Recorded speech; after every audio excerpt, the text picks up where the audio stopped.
마일로의 가죽 생활의 마일로입니다.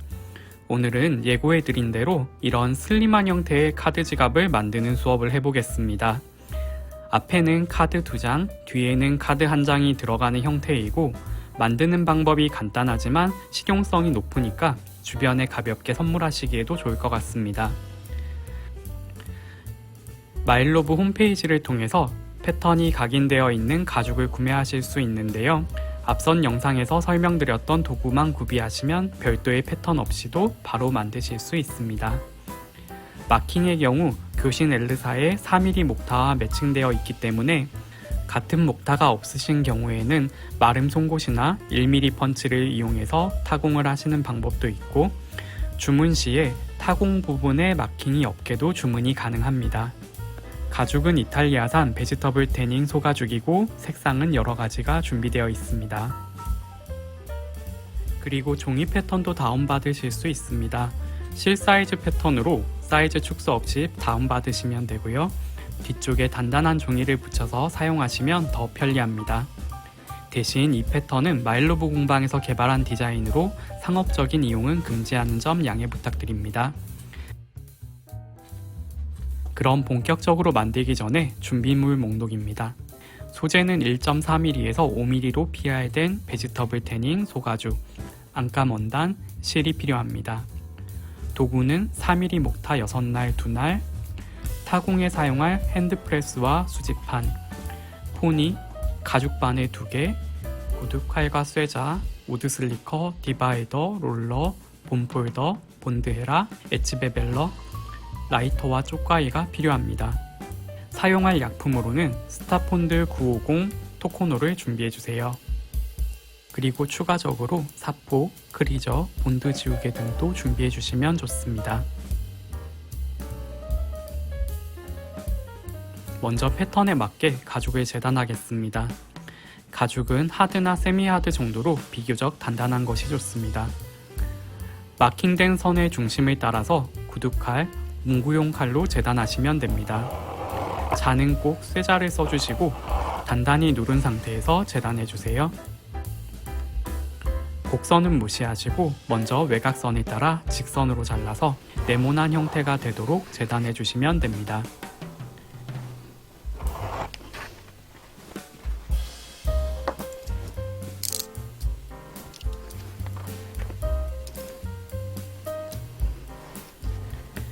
A 패턴의 카드 슬롯 부분은 2mm 펀치로 양쪽 끝을 먼저 뚫어주세요. 총 4개의 구멍을 뚫어주시면 됩니다.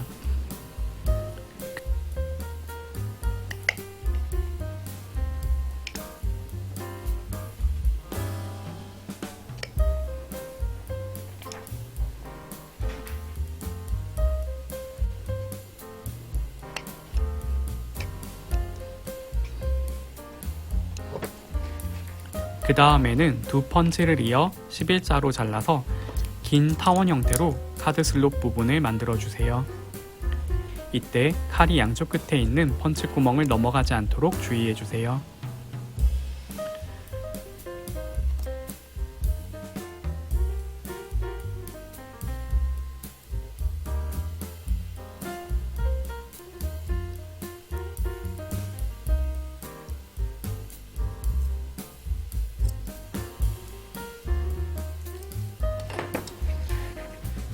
그 다음에는 둥근 모서리와 코너 부분을 잘라주시면 됩니다. 칼이 마킹을 벗어나지 않도록 주의해주시고 혹시 벗어나더라도 나중에 토코놀과 사포로 다듬을 수 있으니 너무 염려하지 않으셔도 괜찮습니다. 커팅이 완료된 이후에 엣지 베벨러로 각진 모서리를 정리해 주는데요. 이 부분은 건너뛰어도 제작에 큰 영향은 없지만 엣지 베벨러 작업을 해주시면 단면이 둥그러져서 그립감이 더 좋은 점이 있습니다. 제가 화면에 표시해드린 부분만 엣지 베벨러 작업을 해주시면 됩니다. 엣지 베벨러 작업 시 힘을 지나치게 많이 주면 가죽이 패이거나 단면이 일정하지 않을 수 있으니까 엣지 베벨러를 가볍게 잡고 일정한 힘으로 가죽의 모서리를 정리해주세요.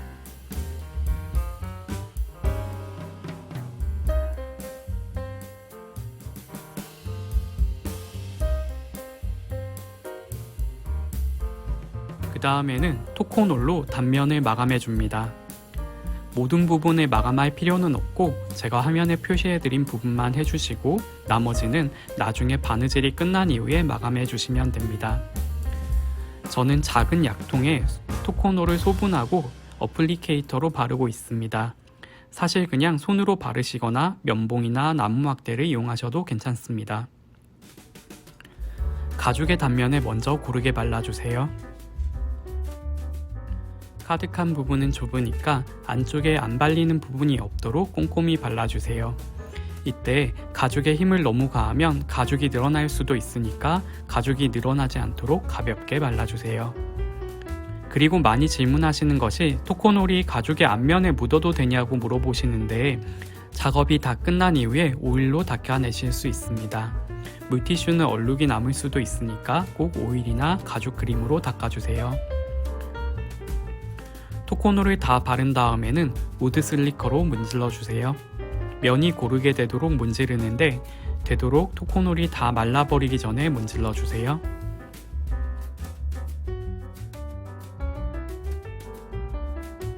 가득한 안쪽은 작업하기가 어려운데요. 보풀만 안 보이는 정도로도 괜찮으니까 가볍게 정리해 주세요.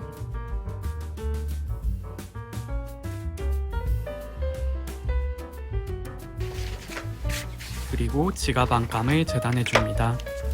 가죽을 구매하시는 분들께는 제가 소분해서 보내드릴 텐데 패턴을 다운받으시는 분들은 패턴의 사이즈로 잘라주시면 됩니다. 크기는 90에 110mm로 재단해 주시면 됩니다.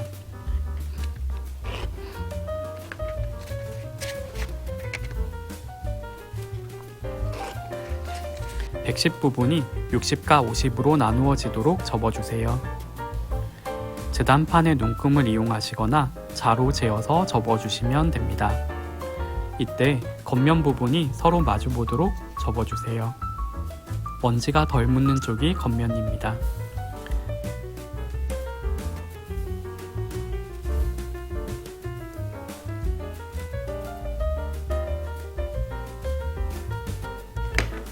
이렇게 접은 안감은 본드칠을 할 텐데요. 오늘 사용할 본드는 스타본드 950입니다. 위쪽 카드칸의 아랫부분에 6에서 7mm 폭으로 본드칠을 해주세요. 화면에서 표시해드리는 부분입니다. 되도록 얇게 발라주시고 안감 원단에는 50mm로 분할된 부분에 안쪽에 발라주세요. 본드의 폭은 6에서 7mm로 동일합니다.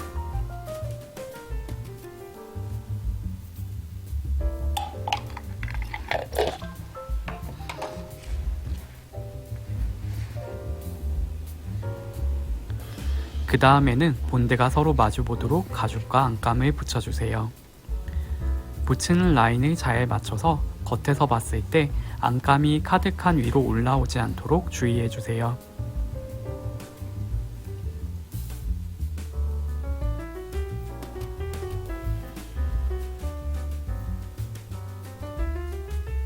이제는 바느질을 해보겠습니다.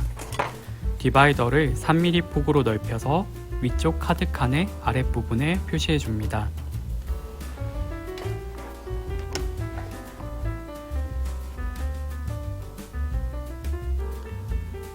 사선 목타를 사용하신다면 2mm로 표시하시면 되고 마킹된 가죽을 구입하시는 경우에는 바느질 점이 표시되어 있어서 별도의 과정이 필요하지 않습니다.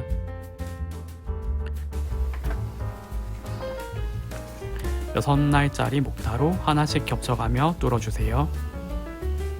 충분한 깊이로 뚫어주시는데 화면에서는 핸드프레스를 사용하고 있지만 수지판 위에서 망치로 구멍을 뚫거나 코르크판 위에서 마름 송곳으로 뚫어주셔도 무방합니다.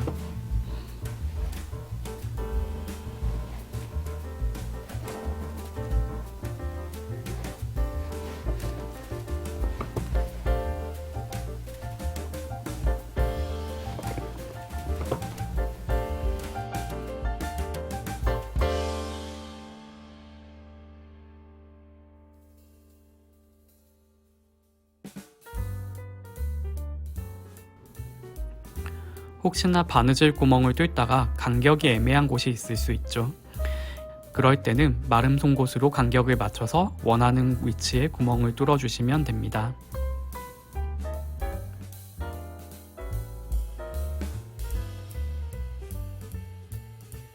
영상에서 사용하는 실은 세라필 20호입니다.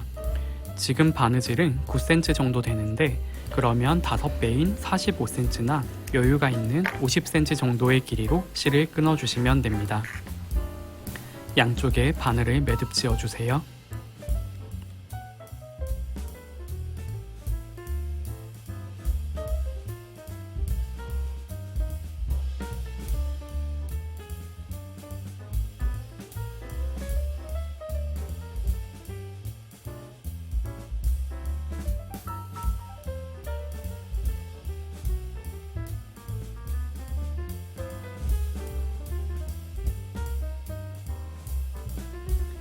가죽은 겉면이 몸의 오른쪽에 위치하도록 포니에 고정시켜 줍니다.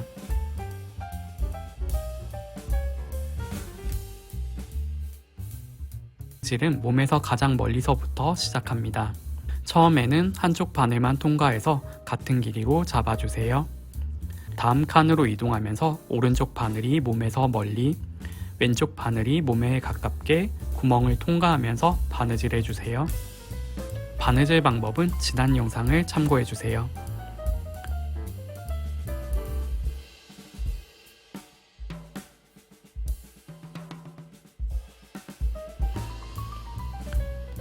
지금 바느질 구간은 가죽이 한 겹밖에 없는 얇은 부분이기 때문에 당기는 힘이 너무 강하면 가죽이 울 수도 있습니다. 적당한 힘으로 바느질을 해주세요. 바느질이 끝까지 오게 되면 실의 매듭을 잡아야 합니다. 지금 한 칸을 남겨놓은 상태인데요. 이때 오른쪽 바늘만 왼쪽으로 보내서 가죽의 단면에 바늘이 2개 다 나오도록 만들어주세요.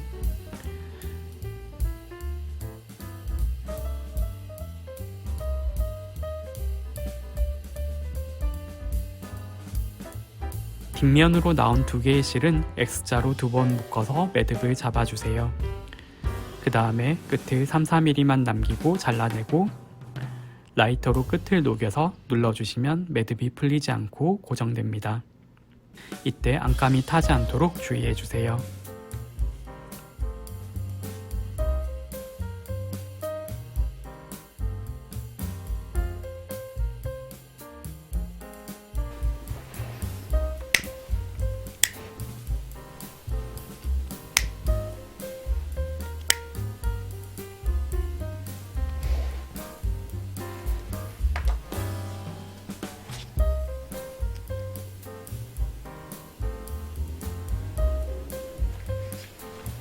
이렇게 바느질이 끝나면 가죽이 좀 울퉁불퉁해질 수 있습니다.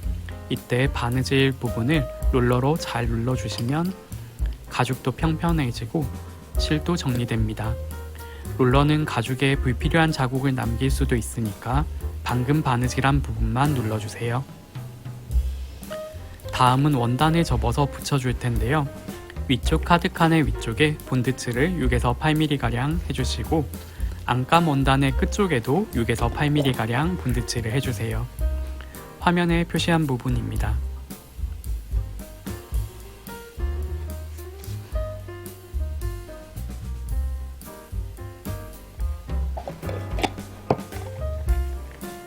그리고는 안감에 접어두었던 라인을 따라서 그대로 접어주시면 됩니다. 안감 쪽에 본드칠을 넓게 하면 겉에서 보일 수도 있으니 주의해주세요.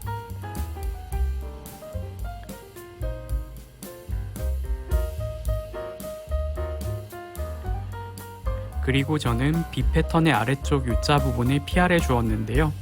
PR은 8에서 10mm 폭으로 두께는 0.5mm 정도로 PR했습니다. PR을 하지 않고 진행하셔도 크게 상관은 없습니다.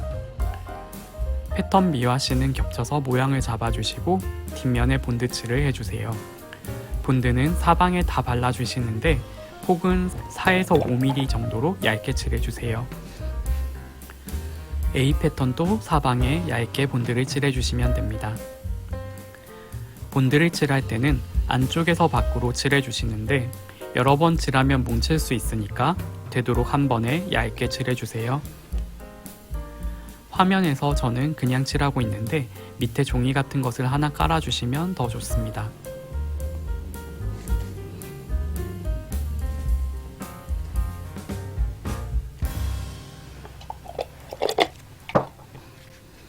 본드는 살짝 건조시키고 이제 붙여주겠습니다. 패턴 A와 B를 먼저 붙일 텐데요. 모서리에 라운드 부분이 잘 맞도록 위치를 잡고 어느 한쪽이 삐져나오지 않게 붙여주세요. 손으로 들고 붙이면 울퉁불퉁해질 수 있으니까 되도록 바닥에 두고 붙여주세요.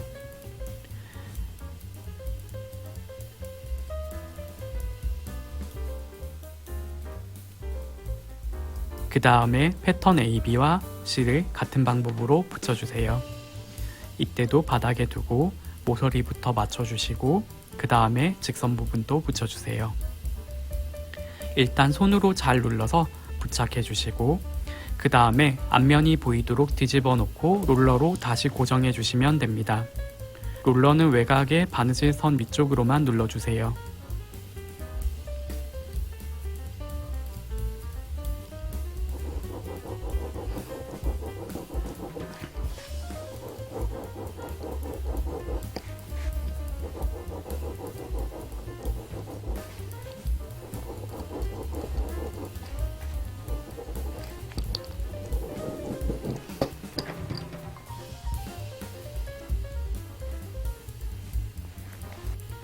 이제 테두리 선을 뚫어주겠습니다. 마킹된 점을 따라 뚫거나 디바이더로 마킹하고 뚫어주세요. 이번 작업에서는 앞에서 뚫지만 뒷면이 보이는 작업이기 때문에 목타가 수직으로 뚫리는 것이 정말 중요합니다. 목타가 수직으로 뚫려야만 뒷면도 바느질이 예쁘게 나오니까 주의해주세요. 직선은 6날을 겹쳐가며 사용하시고 곡선은 2날이 겹치지 않게 사용해주세요.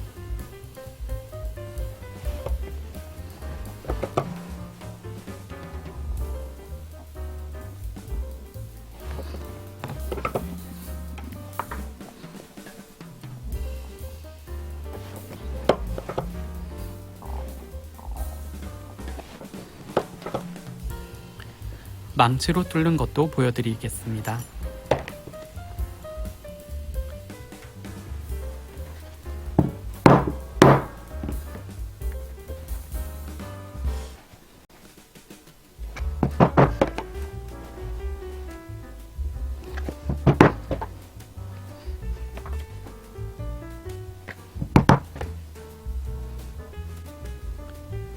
그리고 송곳으로도 뚫을 수 있습니다.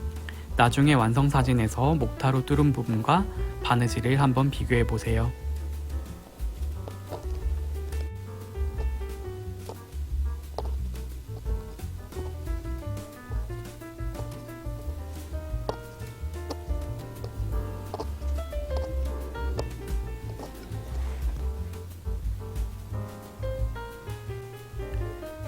그리고 이제 외곽선 바느질을 하겠습니다. 이번에는 바느질 양이 많아서 본인의 양팔 길이 정도로 실을 끊고 매듭 잡아주세요. 포니의 오른쪽에 가죽의 겉면이 오도록 고정시키는데 바느질은 어디에서 시작하셔도 크게 상관이 없지만 저는 주로 카드 지갑의 아래 중심에서 시작합니다. 첫 번째 구멍에서는 한쪽만 통과시키고 같은 길이로 잡아주시고 오른쪽 바늘을 멀리 왼쪽 바늘을 가까이 교차하면서 바느질 해주세요. 이번에는 실을 당길 때 지그시 강하게 당겨주세요. 모서리까지 바느질을 하게 되면 카드 지갑의 방향을 바꿔서 계속 바느질 해주시면 됩니다.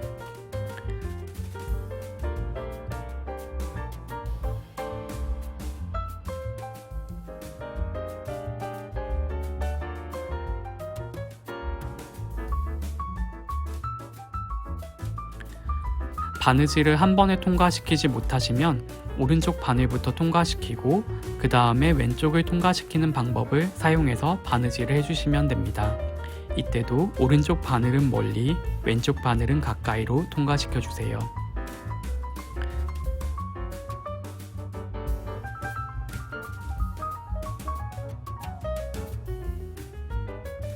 빈 땀이 없도록 바느질을 끝까지 다 해주시고 이제 매듭을 지어주시면 됩니다. 이번에는 조금 다른 매듭법이니까 화면을 잘 봐주세요. 마지막까지 바느질을 끝내고 나서 바늘을 바느질 진행 방향으로 한 칸 이동하면서 붙어있는 두 개의 가죽 틈으로 바늘을 뽑아서 마감해 주세요. 바늘 구멍을 통과할 때 바늘의 각도를 살짝 꺾어서 가죽 단면으로 뽑아내시면 됩니다. 그리고 남아있는 다른 바늘도 한 칸 이동하면서 동일한 위치의 가죽 틈으로 나오게 해주세요. 아마 처음 하시는 분들은 조금 힘드실 수도 있는데 바늘이 가죽을 뚫는 것이 아니라 두 개의 가죽 틈으로 빼준다고 생각하시면 됩니다.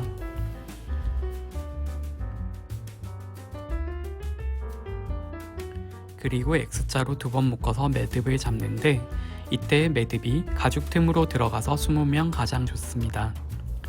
그리고 3-4mm 남기고 자르고 라이터로 녹여서 마감해 주세요.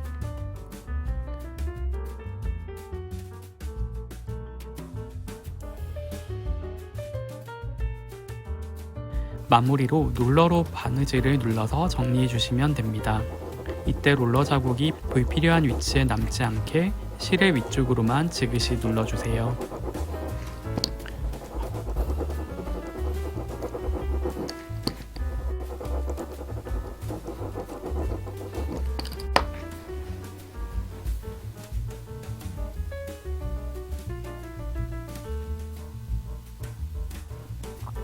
마무리로 토코노를 바르고 우드 슬리커로 정리해주세요. 혹시 본드가 너무 많이 삐져나와 있다면 본드 지우개로 먼저 정리하고 토코놀 작업을 해주시면 됩니다.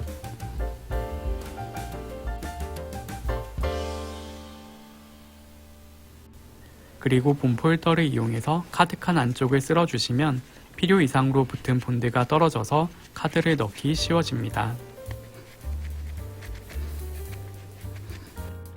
저는 추가로 카드 지갑 외곽선에 따라 크리저 라인을 그어서 디테일을 주었습니다.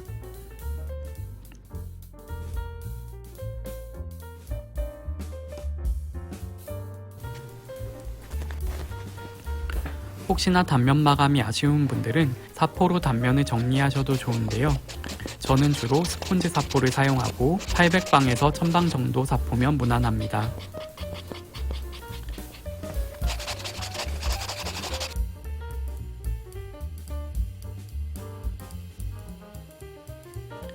전체적으로 사포질을 해준 후에 다시 토코놀로 마감해 주시면 됩니다.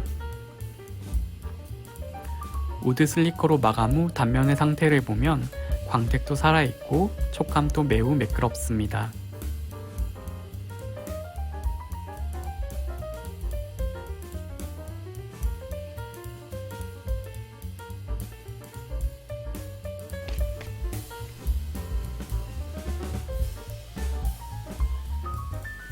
이렇게 카드 지갑을 만들어 보셨는데요. 어떠신가요? 어렵지 않지만 꽤 근사한 카드 지갑이 만들어졌죠. 마일로브 홈페이지에서 마킹된 가죽을 구매하시면 간편하게 만들어 보실 수 있습니다. 색상도 다양해서 여러가지 조합도 가능하니까 많이 이용해 주세요. 그리고 더보기란에 무료 패턴을 다운받으실 링크와 가죽 구매가 가능한 링크를 남겨놓겠습니다. 만들어 보시다가 어려운 점이 있으시면 댓글로 남겨주세요. 그리고 다음 수업도 준비 중이니까 의견을 남겨주시면 참고해서 더 좋은 영상을 만들어 보겠습니다.